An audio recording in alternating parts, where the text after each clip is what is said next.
আসসালামু আলাইকুম। আজ একটু ভিন্নভাবে আসলাম আপনাদের মাঝে ইফতারির আয়োজন নিয়ে। দেখতে পাচ্ছেন আমি এখানে সেমাই রান্না করেছি। করে এর মধ্যে আমি আমার বাসার সদস্য একটু বেশি, তাই আমি সেমাইয়ের পরিমাণটা একটু বেশি রান্না করে এখানে 1 লিটার দুধ দিয়ে দিয়েছি। খুব ঘন করে দিয়েছি, দিয়ে আমি কিছুক্ষণ রেখে দিব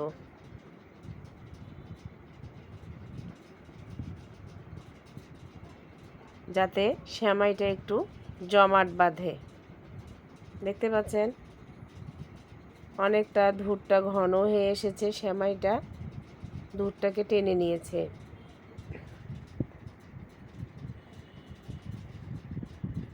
খেতে খুবই ভালো লাগবে।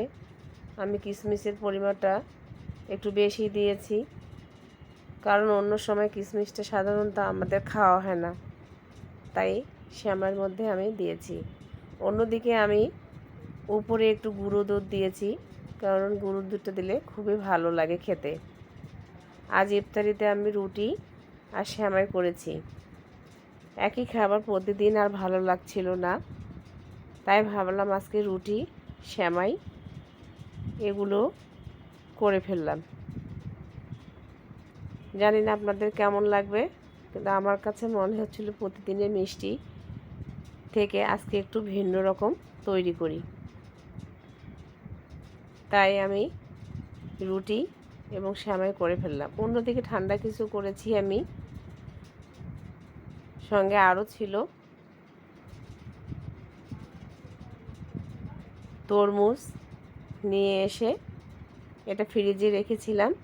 দেখতে পাচ্ছেন খুবই সুন্দর একটা তরমুজ, তাই আমি তরমুজটাও কেটে ফেলেছি। আজকে খুব সামান্য ইফতারি ছিল, অন্য কিছুতে আর যায়নি। ভাবলাম আজকে এগুলো দিয়ে সারবো। হয়েও গেল, সবাই মিলে খুব মজা করে খেলাম। আপনারা একদিন বাসায় এভাবে বানিয়ে ফেলুন। যদি ভিডিওটা ভালো লাগলে জানাবেন। আল্লাহ হাফেজ।